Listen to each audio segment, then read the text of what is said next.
these women that started businesses that had the stories like, I love what I do, but I don't know anything about the money. I'm really not good at it. And I realized I could take all of my financial background and my Wall Street experience and marry that with my love of helping people and could really make an impact. So that's how I started Watch Her Prosper, to really help women. And now what we do is a lot of them call us their financial therapists. What we do is really Hmm. help work with them to provide financial guidance, bookkeeping, help them get ready for tax time.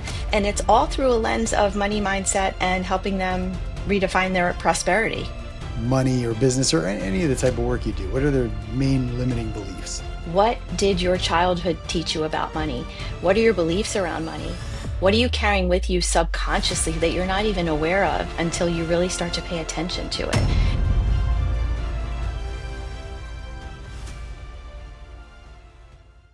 Hey, everybody, welcome back. Thanks for listening or watching.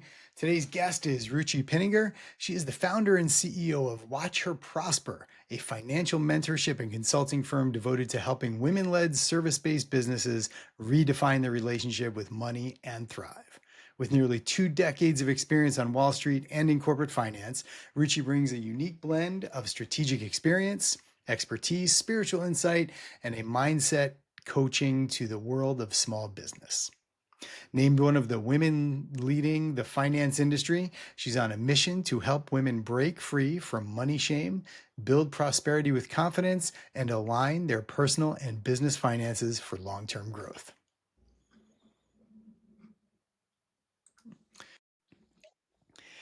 Ruchi, thank you so much for being here. So great to be with you and your listeners, John. Thank you. Yeah, of course. Well, my first question is about Watch Her Prosper and what inspired you to start that. Because I know you had a couple decades in corporate and on Wall Street and in finance. So tell us a little bit about the origin story of Watch Her Prosper. Yeah. So basically, when I left the corporate world, when I left Wall Street, I was so lost. I had no idea what I wanted to do. And during that time, I really was attracted to all the more human types of things within my job. So the mentorship programs, the leadership programs, women's network. And I hired this incredible coach and I said, like, I have no idea what I want to do. I feel completely lost. And she gave me this really amazing advice that I still carry with me. It's just trust the universe, ask for the messages, and really listen. And she was actually the first person who really opened me up to that spiritual side and the universe. And I think I always had it in me, but she's the one Uh-huh. who really taught me and brought me there. And I did exactly that. I started to listen to all the incredible messages, and I Hmm. kept hearing these women that started businesses that had the stories like, I love what I do, but I don't know anything about the money. I'm really not good at it. And I realized I could take all of my financial background and my Wall Street experience and marry that with my love of helping people and could really make an impact. So that's how I started Watch Her Prosper, to really help women. And now what we do is a lot of them call us their financial therapists. What we do is really Hmm. help work with them to provide financial guidance, bookkeeping, help them get ready for tax time. And it's all through a lens of money mindset and helping them redefine their prosperity. So before we get to mindset, which I really want to talk to you about, you said Yeah, something about, trusting the universe and listening to messages and that kind of vocabulary or language doesn't usually you don't usually find that in Wall Street or corporate finance, right? you So don't at all. did you feel like you were a fish out of water a little bit or I guess how did you develop those skills and even be able to listen to the messages you were getting in the first place? I'd love to hear more about that. Yeah, Wall Street and entrepreneurship, very different. Sure. So I think that when you're an entrepreneur, you're really more focused on receivership. You have to be to grow. Now, when I was on Wall Street, it's all about the hustle culture, right? Hmm. Go, go, go, do. Right. A lot of type A. That is me, like recovering type A, go, go, go, do. So leaving was this really beautiful openness and awareness to this whole other world for me. And this coach is someone I hired to like bring that to me. I actually, when I was on Wall Street, I think that deep down I was always like probably a spiritual person, but I don't even know if I would have Mm. called myself that or connected to that at the time. I just knew I was a good person. Like I knew I wanted to do more in the world. I knew I wanted to help people. And a Yeah. lot of us think that in order to make impact and do good, you have to like be at a nonprofit or work at a nonprofit or start a nonprofit. And that's actually what I was thinking about doing until I found this work. And now I Mm. realize like you can do good and be mission driven and have a business and make money. How incredible Mhm. is that? Yeah.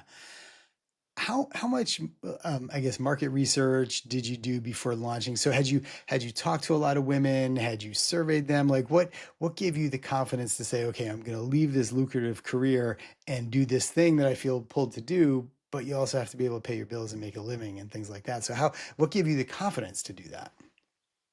The confidence was, well, to be honest, when I was on Wall Street, I actually tried out a role in HR. I thought, oh, maybe Mm. I can get that satisfaction of helping people there. Mm-hmm. That didn't work. I literally Mm. cried at my desk every day. So No. I ended up basically going back to my old group, having a temporary role, and then there was nothing left for me because I had given my job away. So I didn't really have a choice, but my choice was, do I want to stay in corporate? Do I want to go back to Wall Mm-hmm. Street? Or do I want to do something different? Mm-hmm. So what happened actually was I told you about all the stories I was hearing. One Mm-hmm. of the women who was sharing all those stories was a dear friend of mine at the time. And I was like, oh, you have all of these financial concerns and worries and woes. I have this time. Why don't I help you? And I started to work with her and I started to see how much emotion there is tied to money and how much stress there is. Because I didn't come from that world really, like not on Wall Street. I didn't feel that way. I can like reflect back and see my money stories from growing up and my money beliefs and how they impacted me. But I didn't have the awareness that I do today. Um, so I started working with her, and after about 3 months, she started to say, wow, I feel like I fell in love with my business again. I feel like Mm. I'm not alone anymore. I feel like I have a partner in my finances. I feel Yeah. like I have more control of my numbers and my life because now I really understand the financial side. I understand what's coming in, what's going out. You know, she had more financial freedom. She raised her rates for the first time in Mm. years. So the work spoke for itself in a way. And then she Mm. started to tell people about the work. And I had my first consult with a potential client Mm. and who wasn't a friend, right? And when I met with her and I shared what I could do for her, she got tears in her eyes and she Mm. said, I feel like an angel sent you. And Wow. that was my aha moment. That was when I knew that I could really do this work and change people's lives and make the impact that I want to make. So let's talk about mindset a little bit because you mentioned that before. Yeah. So how do you define this prosperity mindset and why is it so important and central to the work you're doing? Well, mindset is really what is your mind set to in any given area, right? I Mhm. mean, that's simply we kind of throw that word around so much, and I think people don't really just think about it that simply. And what I started to see were all of these improvements on the practical, tactical side. So you can get your book set up. You can now make decisions from an informed place because you have great numbers. You can start saving for taxes and emergency fund and not have a ton of debt that you felt you were helpless and hopeless with. And yet, you do all those things, but then there's still something missing. Like I would start to see these patterns where we work with Mm. our clients and we have these great revenue goals and we have, you know, things that we want to do around their expenses so that they had more money in their pocket and they would make the revenue goals, but then they would spend all the money. And I started to question what's really happening deeper down in here. Started to realize we're carrying so much with us, right? Like over 95% of how we show up, how we be every day, is our subconscious beliefs. So we don't even recognize or realize that we're carrying those with us. And like one of the examples, I mean, there's so many examples. One was where a client started to make all that money and just started to spend it all. And we ended up basically in the same position, even though she was making so much more with the work we were doing. And we realized that that was because she, you know, her father used to weaponize money and she didn't feel safe holding money. Ah. Wow. So we all have something we carry. Like for me, I carry with me, I grew up here with immigrant parents. I ultimately, we lost our dad really early. So my mom was a single mom in the 70s, like from another country, raising Mm, us, which back then was really a big deal. Like she yeah. essentially reinvented herself here. And what I saw as a child were all of my classmates, all of my friends with all of these beautiful things, like whatever was in fashion. So I'm like, as I said, sort of like a 70s, 80s girl, and the Jordache jeans were the big thing back then. And Right. I remember like really wanting those jeans, and we didn't have the money to buy them when they were like first out and they were really expensive. So I kind of equated having those things with living this like perfect life and happy life. I even, going to my days on Wall Street thinking, I finally made it. Like, this is what Mm, success looks like. I have this money now. And I bought myself a Prada bag. And I thought mm, that would change everything. I thought my life would be different. And nothing changed. Like, I was the same. My life was the same, except now I had a little bit of debt and a beautiful bag on my shoulder. But I felt the same inside. So, what I mm, realized then was prosperity comes from the inside, it's an mm. inside job. Yeah.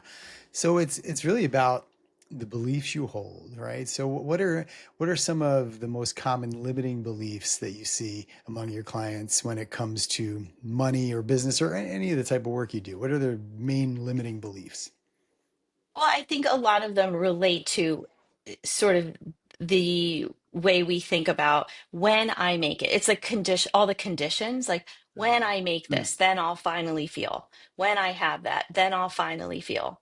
That's like a big mhm. one. It's like, why do we have to delay feeling joy? Why do we have to delay feeling satisfaction until something happens? Because then we're always chasing, Right.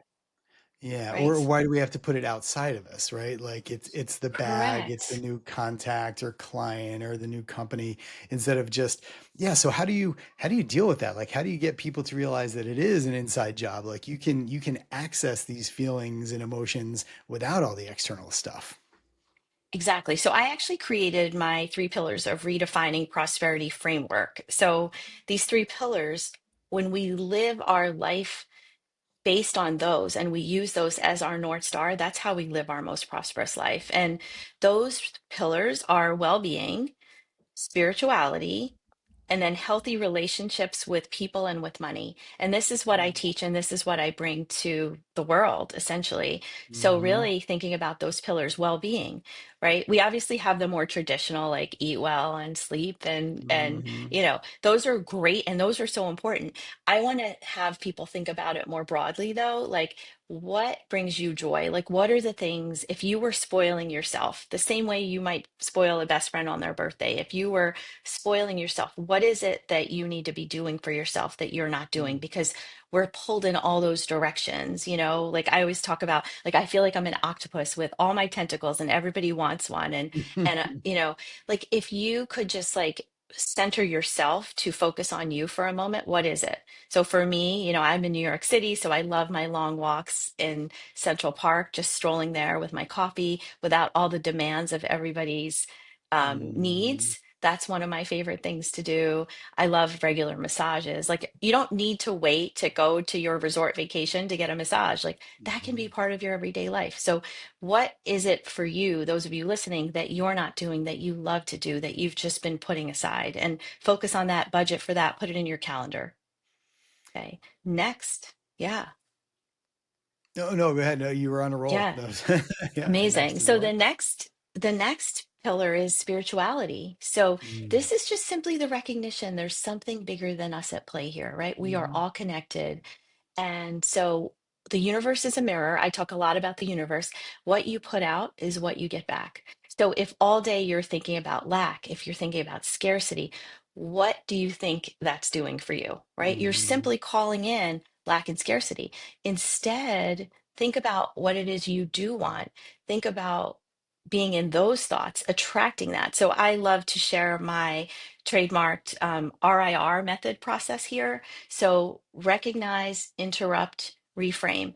Recognize when you're having those negative, disempowering thoughts, interrupt them, and then reframe with a more prosperous, more positive thoughts. So if all day you're thinking, gosh, like there's never enough money, there's so much debt, just really catch yourself and then really interrupt that and reframe it with something more like, you know, every day I'm so grateful for all of my abundance. There's always enough to pay the bills.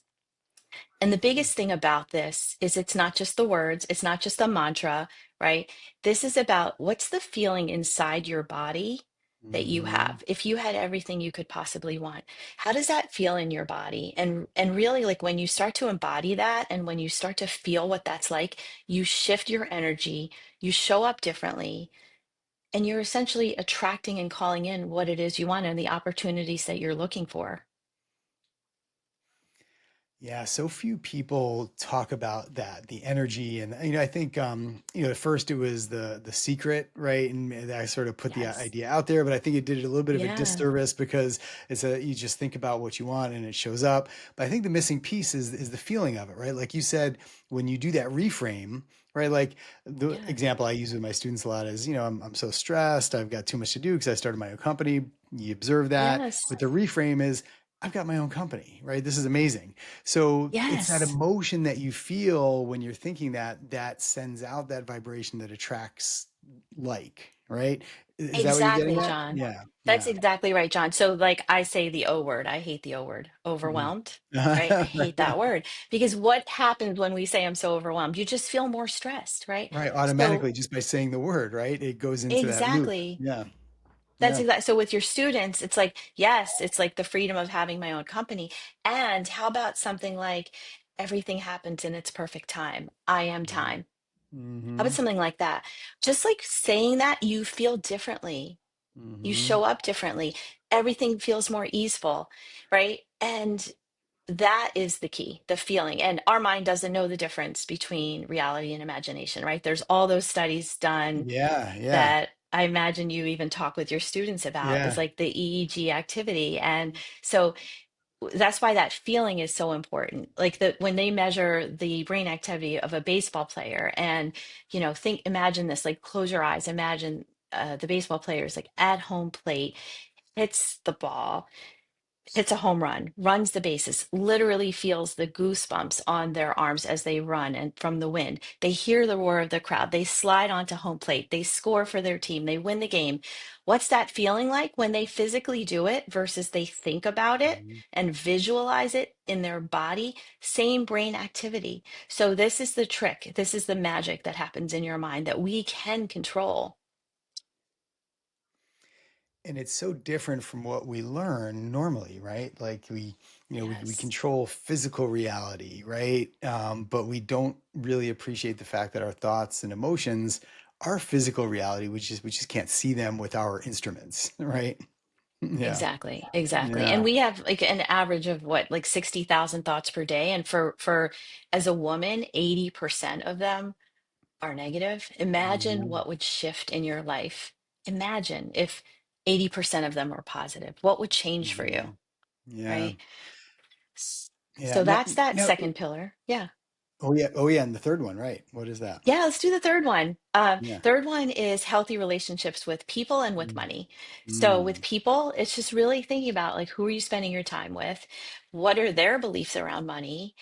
How are your relationships impacted? Your not only your relationship with them, but your relationship with money impacted. Like, do you have to pretend like you have more than you do so mm, that you can keep up with them, so you can go on trips with them? Can you be open about where you're at?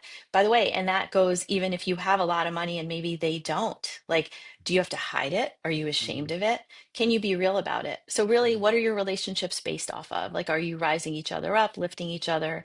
So, that's one piece on the relationships. Then the other relationship is the money, right? So, it's like, what is your relationship with money? When you ask yourself, what is the first memory I have of money? That can Mm. be really heavy for some people. Like I've heard some really unexpected answers, and those answers have impacted the way people live and the way, especially as entrepreneurs, the receivership of money, the Mm. receivership of help.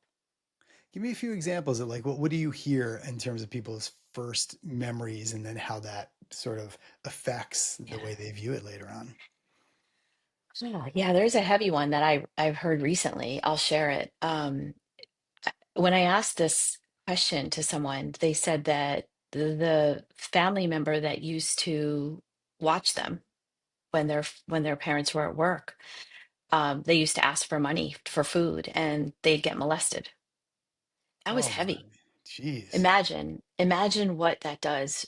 The safety of that in your body, like safety of not asking for money, safety of not asking for help. Now, as an entrepreneur, how does that impact your rates, how you charge, how you spend, how you ask for the support? How do you run a business and build a company without receiving support? Like that is a heavy one. And then there's some that may not be quite as heavy, but still we carry with us subconsciously. Like one of my clients, she in the work that we did, what she started to realize that her father used to say, "You'll never make it without my money," and she Mm, carried that with her for wow. so many years. She didn't make money. She thought she was waiting for like her Prince Charming to like rescue her, so that she could feel supported and make money. And it wasn't until she started to sort of like recognizing it is the first step, right? The change doesn't happen overnight. We have to create the safety in our body. So we do that in a lot of ways. Like some of it is just we write down our new beliefs. So like it's safe to ask for support, it's safe to receive money. It's like whatever the situation is you're dealing with, like creating the safety. So writing it, saying it out loud, all the senses, right? And then also that feeling that what's it in your body. So Mm, you want to do that's like a very starter way to start to work through some of the old beliefs and reframe those old beliefs. mm. Out of the three pillars, is there one that you find your clients are more stuck on or that require a little more work or have more resistance to them? Definitely that relationship with money and those beliefs, because that is something we Yeah. carry with us since we're children, right? Like we don't even, Yeah. and we don't realize it. So there's definitely some. What I say is like your business revenue will never outperform your relationship with money. Hmm. Your business revenue will never outperform your relationship with money. Yeah, that's insightful. And it runs pretty deep, right? Because there's so many things that you'll do to put up barriers or to ensure that that never happens, right? Like you'll That's make right. sure of it. Just kind of like, the client whose dad said you'll never make it without my money. That becomes this self-fulfilling prophecy. If that's what you hear, that's what you say to yourself, that's what you repeat, and then that's what you believe. So then you start taking action according to those beliefs. That's exactly right. Until Yeah. you recognize them. So the way to really start, and a lot of us don't recognize them until we start to pay attention. So the way for those people that are noticing like their money is not matching their mindset or their money is not matching their actions is really right. Like we want your Mhm. money to match your mindset, not your actions, because your Mhm. actions aren't enough. The Right. practical, tactical is a great step, but without doing the work, the mindset work and the shifts and the belief system in your body, you're not going to be able to make the change that you want, right? So Mhm. that recognition is key, and asking yourself and paying attention to your thoughts, asking yourself like what do I believe about money? And Mhm. for some people that could just be writing a letter to money, you Mhm. know. It could be Mhm. like here's where we are, you know Mhm. write something where you may say what kind of relationship you want to have with money. Like, dear money, I noticed that you do this, and here's how I want us to feel in our relationship. So that's like a really cool thing to do. Mm. Even just closing your eyes and like saying like, imagine money walks into a room, imagine money's a person. What do you see? What do you feel? What do you feel in your body? Mm. Like I was guest teaching at NYU, an entrepreneurship class. I'll have to Yeah. come to yours. Yeah. Um, and I asked the students, and this was really cool. Students of that age are so in tune. It was so cool, like how I thought I was going to be going in talking about practical, tactical money and cash flow, but we talked all about mindset and Mm. relationship with money. One of the young men there, when I said to him, like, what do you see when money walks into a room? He said, I see the Kool-Aid man. I was That was a good one. That was a new Yeah. one for me. Wow. So it's really fun to talk about it with students, with people of all ages. Hmm. And I've heard you talk about the spiritual connection to wealth, right? And again, going back to one of my first comments, that those are terms that are usually mutually exclusive, right? We don't often hear about spirituality when it comes to wealth. And as a matter of fact, there seems to be like this weird stigma that if you've got a spiritual, or if you are a spiritual in nature, you almost have to identify with being poor or something, right? So talk Yes. to us about this spiritual connection to wealth, because I find that really interesting. Well, money's just energy, right?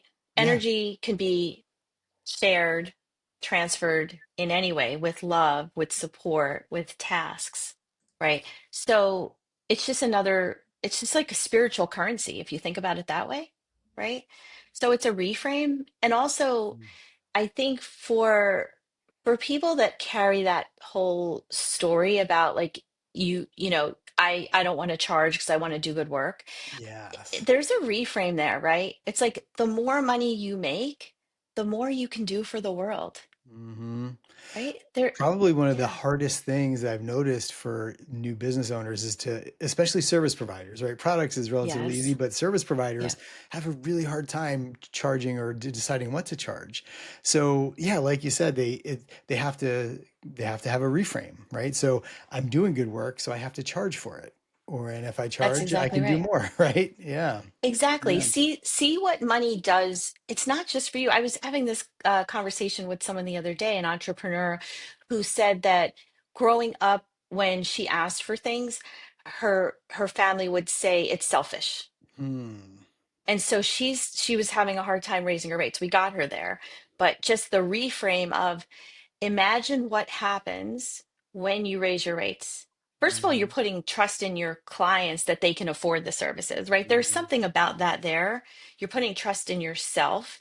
And what are you doing for the world? What are you doing for your team? How are you impacting your team's lives? You're able to pay them more to have a better life. And there's some, change there and ripple effect there.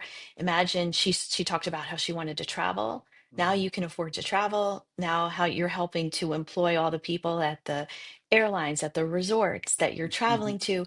There's such a ripple effect. You have more to give, you have more to donate. You might have more freedom of time to do other things in the world, to do other good work, right? So it's just think about what the money does versus Hmm. the story of, rich people are bad or it's not safe. I can't be a good person if I charge too much or whatever the story is. We all have our Hmm. own. Yeah. Do you get pushback or resistance when you start talking about spirituality and money, spirituality and wealth, or do you feel like we're in a time where people are more open to this? We're definitely in a time where people are more open. And I also think I just do it in a really safe way, like in a Mm, very gentle way that's loving. And I also say to people, like I talk about God, I talk about universe, I talk about source. And I say just really openly, if none of that connects to you, just think about your higher self. If you mhm, can even just think about that, if you don't believe in some of it, because everyone can connect to their own higher self. That's just essentially them at their next level. mhm, So if you can't, if it doesn't connect, if spirituality itself doesn't connect to you, just think about what would my higher self do? What would my higher self want me to do now to get there? mhm. I know you work mostly with women. So why is it that women have these unique issues? I mean, men do too, but maybe talk about the difference between men and women when it comes to this issue. We actually do, we work mostly with women because that's who's Hmm. been attracted to the work, but we have a lot of male clients. In fact, a Oh, lot of our okay, clients great. are the spouses of our Ah. female clients that also have Hmm. businesses, and that's a lot of times how they come to work. But Hmm. I find men and women are really open to spirituality. I think we're in a Hmm. world where people are looking for something bigger, something more to believe in. So I'm Hmm. finding actually that men and women are really open to the spirituality. And those that aren't, it's not necessarily because they're a man or a woman, it's just that's who they are. Yeah, no, of They're just course. not open. Yeah. Yeah. If you're not open, you're not gonna hear it. The first step is just being open to hearing another perspective. And Hmm. if you're not open to it, you're not going to connect to it and you're probably not going to do it. Yeah, no, I agree with that. Who are some of your influences, or what have you read? Like, how have you, like, yeah, who's influenced your body of work, the way you think about these things? I think that you know, definitely my mom was a big influence to Mm. me, just watching her grow, Hmm. how she came here. She was an educator overseas, and she came here reinventing herself. She started as a bank teller, worked her way up to be an executive. I also lost her very early by the time I was 15. So she was like a big inspiration. I just like, she was that kind of person that would literally like give the shirt off her back, for someone. And she just, I just saw her doing such good. So she was a huge inspiration.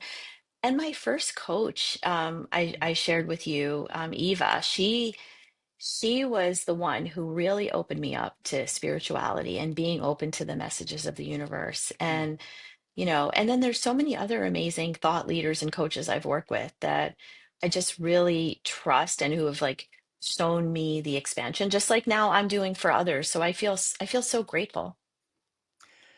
That is a great feeling to have. Yeah. Yeah. Yeah. When you go to places like NYU or Princeton and talk to students, are you surprised by things you get from them, or what do you, I guess, what's your perception or impression after you leave a group of students? I am so impressed. I Hmm. mean, really, no joke. I thought I'm coming in, giving them cash flow tips, making sure they understand not to focus just on the profit, but let's look at the cash flow. That's the most important.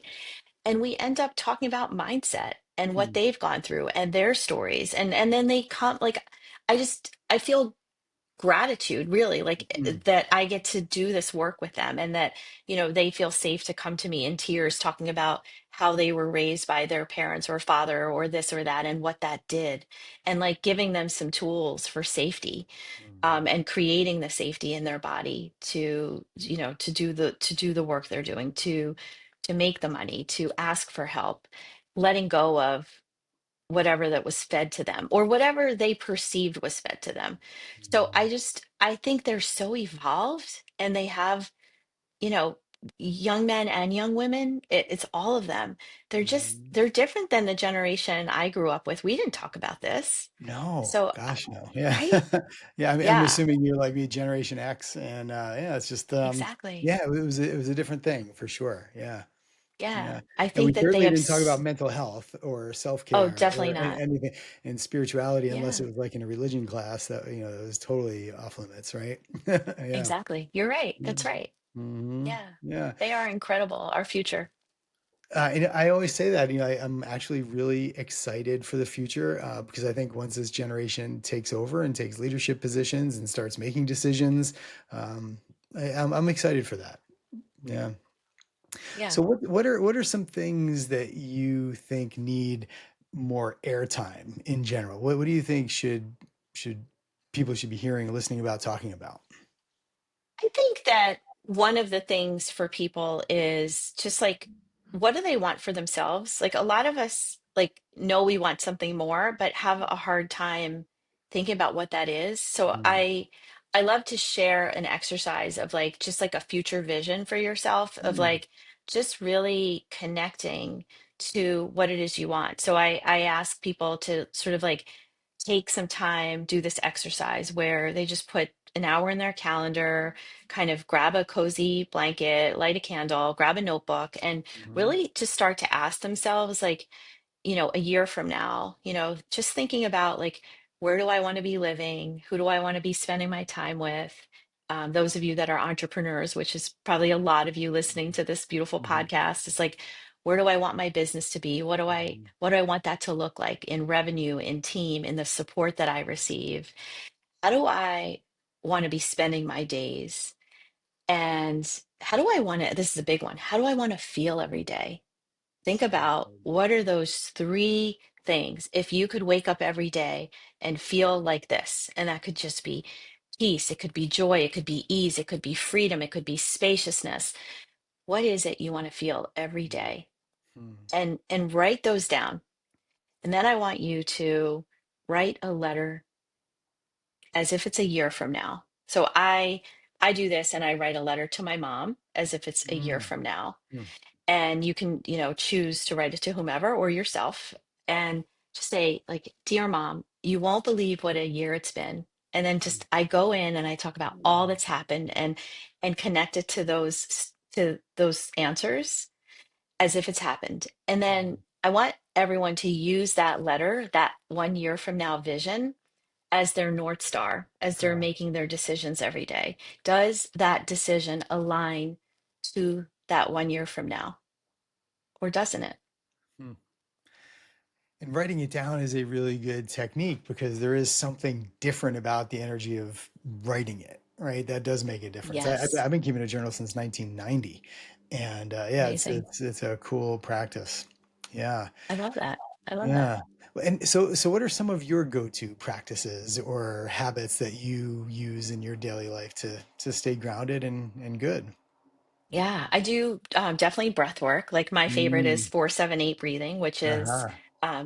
inhale for 4, Yeah. exhale for 7. I mean, hold for 7 and exhale Yeah. for 8. Yeah. That's one of my favorites. And I think not just doing that in the morning, but throughout the day to really stay grounded, to come from a Mm-hmm. place of responsiveness, not reaction. Mm-hmm. And that's like a key one. I love meditations and like, Mm-hmm. because I think it really goes into your subconscious. A lot of people do say do it in the morning. I'm not so much a morning person. I'm not going to lie. I think it's really good to do it in the morning. I do a lot of it at night because that's really when I connect to it and when I Mm-hmm. have like the downtime for myself. Mm-hmm. I think that's key. And I think just like I do that same belief work, writing it down, saying it out Yeah. loud, feeling in my body what it's like, getting Mm-hmm. grounded. Like I love like I'll like dance or sing or some my Pink Pony Club, is my favorite right now. I love you can just like flow to the music and move your body. Getting Yeah. grounded, those long walks for me, those I call them strolls in Central Mm-hmm. Park. There's so Yeah. many ways to get grounded and care for yourself. Yeah. No, What that about that's you? What's your really. favorite? Yeah, no, I like to walk. I like to ground. I like to get my feet either in the sand or the ground or something. Yeah. But for the past couple of years, I've gotten to be a much better meditator. Actually, I don't know if you've so I started using this Muse band. I don't know if you've ever seen these before, but it kind of tracks your brain waves. So it gives you this biofeedback during your meditation so you can see how long you've spent in delta, theta, alpha, beta, gamma, that sort of thing. And there's guided meditations. So I like that. I love breath work and heart centered breathing. Like there's a lot of cool science out of the Heart Math Institute that's been really helpful. So yeah, so those are basically the types of things, and keeping active for me is really helpful, you know?